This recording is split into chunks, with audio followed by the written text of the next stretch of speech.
45 years in keeping Louisville weird, Electric Ladyland has been there for all your eccentricities.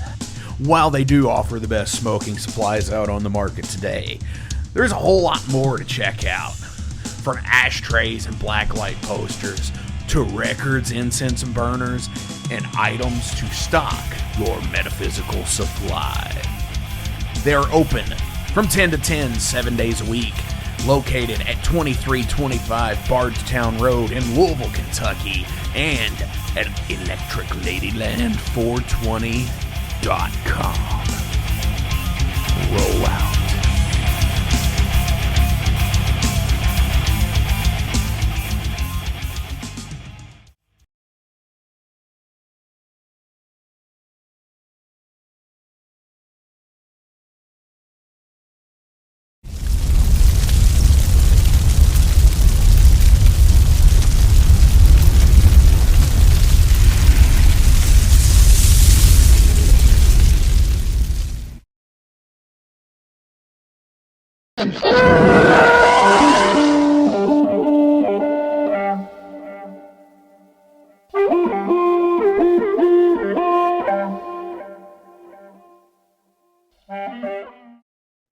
What's going on, metalheads? Mark from the Metal Forge here, and this is a special edition ransack of Jason Gardner here from the Heavy Metal Wasteland, the Alehorn, the Mudhorn, and Unsleeved. Jason, what the fuck is up tonight? Not sure yet. It's just improv. this on me. Yeah. So what's going on, everybody? Yeah, it's impromptu. And because the next Mudhorn is probably going to include the events of the Ahsoka series, yes, whereas we originally had an idea to do a horror film based edition of the Mudhorn, and I am ransacking him into this episode right fucking now. Because this is an exclusive. I got my movies ready, so. Goddamn right. Yep. Yes.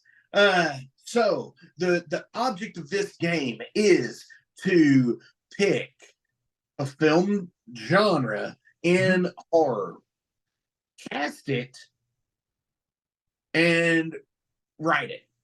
Yep. Okay. What is your number one film? What would you do for your first film? We're gonna do 2 films each. Yeah. Okay. So I got it. I got ready to go. So mine is called Clowns with a K, and before the K is in parentheses KK. So, yes. So like basically, what this is about is it's about a ex-slave who has his 40 acres and a mule, played by Denzel Washington. And the main protagonist or antagonist, sorry, is a clan member who dresses up with a clown face, played by Mel Gibson. And this is actually a serious, like a psychological horror movie. And the premise is Denzel Washington has his 40 acres and a mule, and he got it right next to Mel Gibson's and his family's farm, obviously in Louisiana, so we know how this is going. And basically, it's about a one-night survival of a black guy and his family, newly freed slaves, fighting for what's right and what's theirs. By all means necessary. I'm talking pitchforks, machetes, muzzle loaders, stuff like that. So, yeah, it'd be a good time. Even. Sorry? So this is like 1800s. Yeah, it's about, I would say, I didn't get the year, but it's probably about 1868, about 3 years after the slavery was ended in the South. Hell yeah, dude. Yep. So let me ask you this. You said Mel Gibson being the main antagonist. Yeah. Obviously it's because of I'm sure it's because of his love of other races.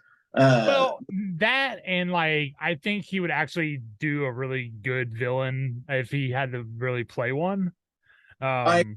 So yeah, I mean, it wasn't just because of past transgressions, because really, I don't really know if he's racist or just hates Jewish people, because like, he's done 4 movies with Danny Glover. That's So like I think it's hard to just think like, that he would be an actual racist. He was yeah, probably exactly. I mean, I think people get lumped in with racist when they just like attack anybody who's not them, right. really. But like, yeah, I mean, I don't really think it's like I hate black people kind of thing. I just think like it's like a, what would you call it, anti-Semite thing, because I think his dad was some kind of I think his dad might have actually been some kind of like Nazi sympathizer or something like that. So you can't really Oh, control what your parents do, but that stuff kind of seeps in your brain, and sometimes when you drink, you speak your truth. yeah. Sometimes you don't understand it until you're confronted with it, and you just sit there, and somebody says, "Hey, man, this is not cool." Yeah, I mean, And, I'm not condoning what he said. I'm just saying no, the absolutely. facts and what happened. But I think this movie, I think he would be really good in that part. And the fact that they all wear clown makeup, and like that real scary clown makeup, like think like Pennywise clown makeup or something like that, could put a pretty good twist on it. Pennywise Tim Curry or Pennywise Skarsgård? I would say Skarsgård, just for the seriousness of the movie. Tim Curry Pennywise is pretty terrifying too, though. That was my childhood. I never forgot that movie or that miniseries. It still sticks with me. But I love it. I love going back and rewatching it. I think it has a stellar cast. yeah, Harry Anderson's in it. Yeah, Harry. Oh my God, John Boy Walton. C. Thomas Riley. I think so. I said I haven't watched it in a long time. No, it's not. There's like C. Thomas Riley, C. Thomas Howell. There's Out there, yeah. yeah, there's like so many different C. Thomases. Right. And yeah, just so many. Okay, so Okay. my first one is totally gonna be a slasher film. Just Yep. straight up fucking 70s grindhouse, Nice. fucking PCM style. But I want it to be in present day old man Okay. as the villain, as the slasher, Yeah. because he plays so many actual like heroes and stuff. Like your Mel Gibson, it's the would be Reggie Bannister. Okay. Because Reggie has always been like, hey man, yeah, you motherfucker, just like the whole deal. But like to be a villain, like a sleazy, like psychopathic villain, I think would be really cool. Mm-hmm.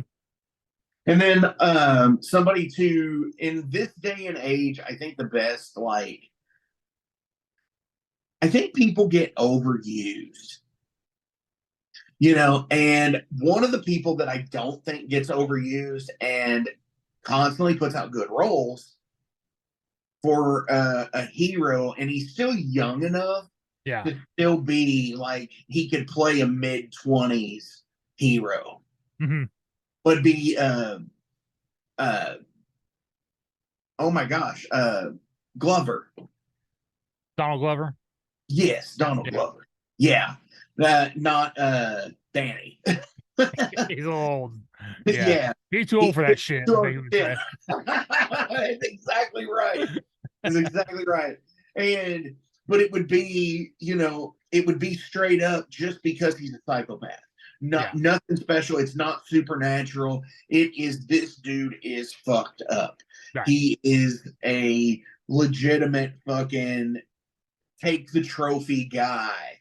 The very psychological, like Francis Dollarhide or Hannibal Lecter, be very, very meticulous in what he does, but just be extremely grotesque with it. Right. Yeah. Yeah, that sounds cool. Like, so I like when like newer stars meet like play with like older established people. Absolutely. It makes a cool like dynamic, especially when the acting style is like a lot different. Oh, there was one other question I wanted to ask about Mel Gibson in your movie. Oh yeah, what's up? Mel Gibson, like clean shaven patriot, or like Mel Gibson, like big white beard, like No, yeah, it'd be like Mel Gibson, like current, like straight to TV and Netflix movie Mel Gibson, with like he has the beard which would like to make the clown makeup more scary because like clowns with beards are fucking freaky. Ooh. Yeah, so yeah, it'd be like current, it'd be current look Mel Gibson, yes. Right. With Dude. a slight with a bad southern accent, of course. Where a little bit of his Australian accent still comes out, which I think is funny. Yeah, they're kind of like like cousin dialects in a way. So yeah, yeah, that would be perfect. Yeah, well, yeah, Australia is the South English of the English speakers and like Queen's English, right? Exactly. Dude, what would you do for number 2? So this one's pretty good. This is a total B movie, maybe even C movie. Because when I tell you the actors, you're gonna know this is very, very low budget. So this one's called Dead Necks. This is about a contaminated can of skull that gets passed around in a redneck bar. And the one and only Dolph Lundgren is there to fight off the zombies. I guess zombies, lack of a better term, that get infected and turn into the Dead Necks. And the antagonist, or the person who brings in the contaminated can of snuff, is none other than Gary Busey. So basically, this is Dolph Lundgren gets barricaded in a bar, kind of like Dust to Dawn, fighting off dead or turned rednecks from a contaminated skull can. It runs about 80 minutes. It's totally fucking stupid. Nobody will make it to the end, but it'll be fun to have on his IMDb for sure. That is fucking amazing. Yeah, Dead Necks. Look for it soon. Look for it soon. Yeah, look for it. Yes, dude. I'm gonna write him after this episode and be like, dude, this is a passion project from 2 fucking metalheads in America. Yeah, and the soundtrack, of course, would be totally like metal, of course. Yeah, you know, all of our fucking friends' bands, because they're gonna he's in a bar, and what better music in a redneck bar, like fucking like, especially like the one in Blues Brothers where they're fucking it's a cage. And I played in places with the cage, man. Yeah, I could see like a real metal soundtrack, or going like alt country, like Dwight Yoakam, maybe even Laid Back or something like that. Like that could be the sound too, possibly. So yeah, it could go either way, but yeah, I think it would be pretty funny for sure. That is such a great idea. Yeah, Dead Necks. Yep, that's it. Thanks. Oh my god, I'm so excited. I'm so excited that I don't know if I can actually follow that. Oh really? Damn, I should let you go 2 times in a row. That I didn't know it was gonna be that good, you know. So I'm gonna do.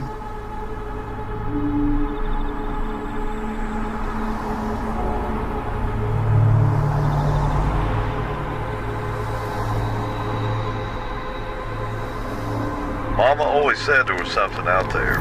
I still remember the nights when Daddy would sit on the porch with a shotgun. Those were different times. I never understood what all the fuss was about, and there was a time those girls went missing.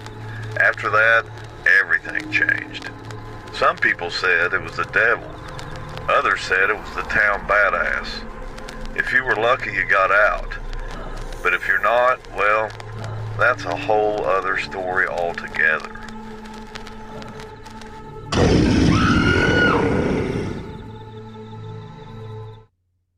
Did you make that? Yes, I did. Dude, that's fucking awesome, man. It was. You have to send me that again, because it was really pixelated and blurry because of the screen share. But yeah, send me that after we get done, and link it in the did you get Laid Back to do that, or did you find that he said that somewhere else? I actually asked him to do that. Nice. When is it going to be on? To do this for you, because I wanted to shoot a film that was like a weird, like country fucking like Evil Dead in the woods graveyard type shit called Necronomicon Country. And it's gonna be in the hills of eastern Kentucky. Right. And it's gonna be about a story of 3 missing girls that all missing over different periods of time. Yeah. And Ashley, Mercury Fatale, the lovely Mercury Fatale, is the first girl in there, known as Barbara. And then there will be the story of Janine and the story of Stella. So is it like an anthology kind of? No, it's gonna be, it'll be 3 stories in kind of one. Gotcha. Okay. Yeah, and you'll see the interconnection. Gotcha. And and I will go ahead and give a little anecdote here. There, if you know me, you know me, but you'll know where those names come from. Okay. Yeah, Yeah, that I'll was cool. just. That actually outdid everything I did because I didn't film shit. But yeah, shout out to the laid back country picker, David Prince. Yeah, Uh, man. Fucking awesome dude. I was like, man, Jason and I were talking about doing this thing over for Halloween, and I was just like, I really wanted to film 2, but like with everything going on with both of our lives right now, where we're just like ransacking each other to fucking do an unsleeved and say, oh fuck you, we're gonna do this live unsleeved. We're gonna do this live fucking Mudhorn special edition here. Yeah. It was fun. Like I said, we should do this every year because I got more ideas. I mean, I got more wrote down, but I think these were the 2 best right now. It is fucking amazing. Yeah. I love that idea, and I want to do that. I want to film that.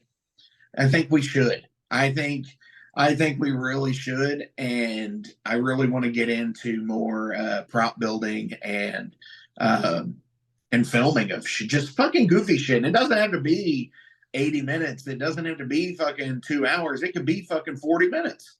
Yeah, it could be less than, it could be 10 minutes if you wanted it to. I mean, Yeah, there's no rules. So, welcome to Necronomicon country.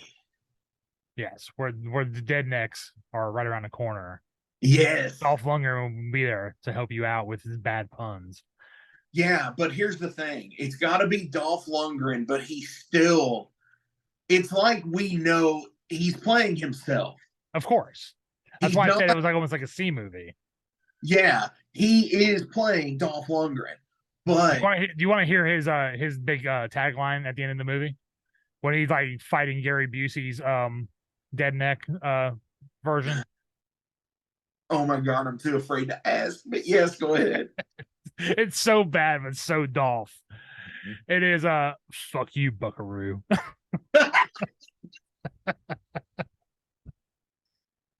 Dude, I would put so many stupid Easter eggs in that movie. Oh fuck yeah, man! Of course. And he's in the bar and he's looking for weapons, and the only thing he can find is the swords from Masters of the Universe. Yeah, it could be that, and like it'd be like and like the bartender would have had like a grenade launcher or some shit underneath the the bar for like protection and stuff like that. Yeah. Probably like a chainsaw for no reason. Stuff like that. So stuff that like had no business being in a country. Well, actually, you know what? It is a country bar. Yeah. And they probably, and I'm from the country, so I know we have some pretty fucked up shit just hanging around in places. Yeah. And you never know. I mean, like, what always got me was the at the end of the Commando when he like hid in the shed. And like it's that Colombian like drug lord compound, but this shed just has like garden tools for whatever reason, and he's just like fucking killing everybody with like pitchforks and machetes and shit. But it's never really explained why there's like a gardening shed in the like Colombian compound, other than like I guess trimming the hedges or something. I don't know, but yeah, I always thought that was kind of hilarious. It's like how convenient, You made me think about this. And you said, well, fuck you, Buckaroo? Yeah, fuck you, Buckaroo. Yeah. Okay, so yeah, I can get that. But because it is about like an infected like dip can or skull can or whatever. Yes. He's gotta fucking make something cheesy about fucking about dip being bad for your gums. There's gotta be the fucking PSA in there. He's like, you know that causes cancer, right? Not that it matters.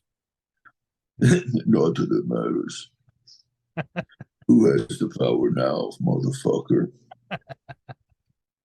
Yeah, it would be like Dolph was like making a I don't know, like he was like an undercover cop, like meeting like an informant at this bar or something undercover, and like you know, and then like somehow like Gary Busey like dip cam just like makes it around, and like just everyone who like touches it just like turns, and then of course when you bite someone with their nasty ass teeth and gums and shit, they turn pretty instantly too, and before you know it, you know, yeah. The fucking immediate thing I'm thinking while you're telling me this is fucking when these 5 big dudes come rolling in. The Charlie Daniels one. Yeah. Dude, you know what? I meant to tell you this the other day. I was driving home, and I have a Bluetooth receiver in my truck because my truck has a tape player, so I have to use Bluetooth. And dude, someone drove by me, and that was playing. Yeah. So, yep. Kudos to that guy. It picked up their fucking deal. It did. Yep. It's amazing. Yeah, they probably have like a really nice one, but mine's like a piece of shit from like Amazon for like $8 or something, you know? Like it's all in like Chinese. Like I don't know what the fuck it's even saying, but it just connects. So right. See, you know, the funny thing about that to me is like I know that like Charlie Daniels had done some really questionable shit in his life, as anybody has, especially being from fucking Tennessee or wherever the fuck you North Carolina or some shit. And I'm not saying that because you're from North Carolina. Wasn't he from like Georgia or something? I don't know. I thought he was from North Carolina but moved to Tennessee. Maybe he was. I don't know. But aside from all that, you know, it's kind of like it's like the artist art separation with him, because when you really think about the music that the Charlie Daniels band did, it's really fucking prog. But it is with a country twinge, but it is like prog country, especially like in America. Right. But yeah, dude, that's all I have. Oh yeah, Wilmington, North Carolina, home of Children of the Reptile. So there you go. Whoa. Started bluegrass locally with the Misty Mountain Boys. So I've never heard of them since I made it too hard and too big. And then I moved to Nashville in 1967. So yeah, he was pretty old, man. Yeah. Also appeared in Urban Cowboy. Right. There you go. But I'll send you a link, and I will post a link on the video to here. So, dude, yes. Jason, do you have anything else for this special impromptu Mudhorn? No. I said, it caught me off guard. I wasn't quite ready. I would have had the details a little more flushed out if we were ready to do it. But yeah, those are like the main premises. You know, it was when I pitched it to you, it was like title, premise, protagonist, antagonist. That was pretty much it. So that's all I really had. But I mean, yeah. But dude, I think the KK Clown ones, like done right, I think that could be really fucking cool if he just like kept it not over the top, but just like psychological, you know. Yeah, and you know, you said Mel Gibson, and before you even Mel Gibson, the person that I was gonna go to was Don Johnson. Don Johnson might have been okay. He's not terrible. I mean, I know everyone knows him from like Miami Vice and shit, but and Nash Bridges. And, I never watched Nash Bridges because I didn't have CBS. But I mean, theme is a villain. Yeah, but like he was good in Django. I liked him in Django. Yeah, he was a plantation owner and that. He is. So you don't want to typecast him, but you know, you don't want to like have someone who like plays the same thing over and over. I didn't even put those two together. Yeah, so that's a good one. Yeah, I think Denzel Washington, like Equalizer Denzel Washington, as like the dude just protecting his 40 acres would be fucking badass. No shit, dude. Hell yeah, man. I agree. That'd be fucking awesome. Speaking of, Equalizer 3 is now available for rent. I'm thinking about renting it. So nice. I like the first two. They were fun. So I really want to know when Indy 5 is going to start streaming. Soon. I think it's like this month. August 29th. That's when it was available to like stream on like Amazon and stuff to rent it. But it's not on Disney Plus yet. I think it's this month. My Roku will let me know for sure. Because they'll buy ad space on it. Right. Well, definitely, dude. We'll when that comes out, we'll have to run up and do an episode of the indie anthology. Yeah. We might even have to break that into 2 episodes because I'll have to share with you the Young Indiana Jones Chronicles. It's on Disney right now. I remember when it was on TV, but I never watched it because it just wasn't Harrison Ford. Right. It's cleaned up though. They actually made them more into like miniature movies now. Oh, really? Yes, rather than episodes. They took away a lot of the intros and outros and made them like 1.5-hour episodes. Yeah. Yeah, I mean, it was even like jarring to me when like on Lost Crusade when like River Phoenix was like Indiana Jones for like the first 20 minutes or whatever, you know. Like I just like it was like Harrison Ford or nothing for me, you know. So like that's why I was kind of like a purist. Kind of like what happened with Solo. It was like nobody wanted to see that because it wasn't Harrison Ford playing Han Solo, you know. I think that was part of the problem with that movie. Is just like Harrison. A, you knew all about it already, and B, it wasn't Harrison Ford playing Han Solo. So Right. And it wasn't even, and I get the thing that people look different every decade or so. I mean, but whatever, you know. Yeah. Even still. Yeah. Well, we'll reconvene for the Mudhorn and new Airhorn coming up in a day or 2. If my video editor is cooperating, I'll have it up tonight. Hell yeah, man. And yeah. Sorry, not new Airhorn, new Airhorn unsleeved. Sorry, I should have been more specific. So yeah, it's a big one. It was like 17 minutes stuff. So there you go. Hell yeah, man. My unsleeved this month, I can't remember what it is now. I think I'll have to look. I seen it was scheduled, but I didn't look at it yet. Yeah, it's scheduled now, but I can't remember what it is. It's been like 2 months since I did it. Seriously. So hell yeah, metal every day, everybody. Flamekeeper.vip, metalforgeradio.com, steelandstonefest.com, steelstonefest.com. Yeah. That one's a little hard to remember. At Metal Forge Radio on all the socials, at Flamekeeper, on all the socials. Fuck yeah, Jason. Hell yeah. We're gonna start making fucking movies. Major motion pictures and sitcoms, baby, as Dusty Rhodes would say. We're gonna make movies like Canon Pictures, fucking go down the Blaze of Glory.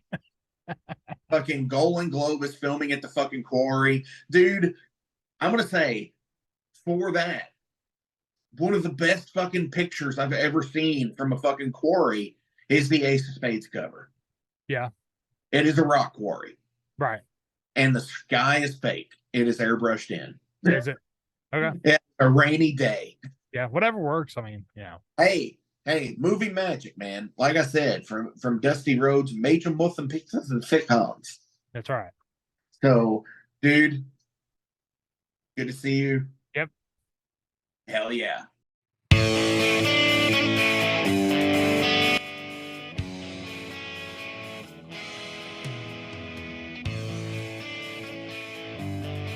Maxwell's House of Music in Jeffersonville, Indiana is the premier 12,500 square foot music superstore that has served both the southern Indiana and Louisville, Kentucky metro area for over 4 decades. Originally founded by Marvin and Beverly Maxwell in the 70s, this gym remains a Maxwell family-owned business. Mark Maxwell, along with his business partner, Whitney McNichol, continue the reputation as being a national resource for all things music. In 2022, the iconic Guitar Emporium of Louisville relocated to Maxwell's Music, creating the largest independently owned showroom in the region.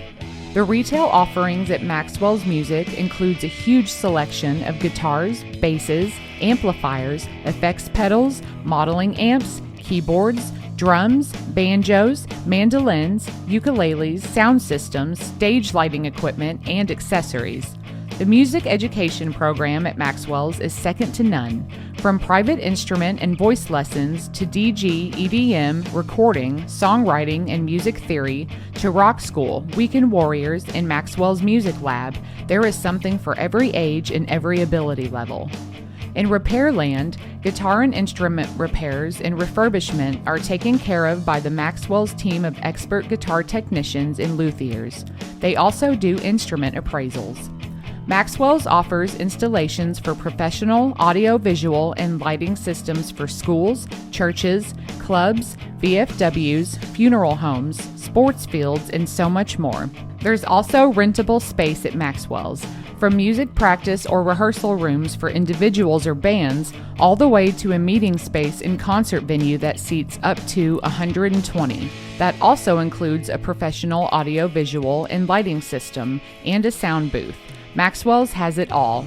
All this plus an original, functioning 1947 recording booth to make your own record, to the Guitar Hero throne, to their very own Elvis statue, and don't forget the Harmony Green Pocket Park.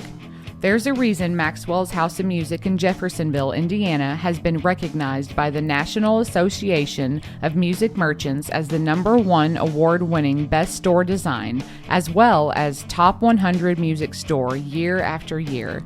You gotta see it to believe it. Maxwell's House of Music in Jeffersonville, Indiana.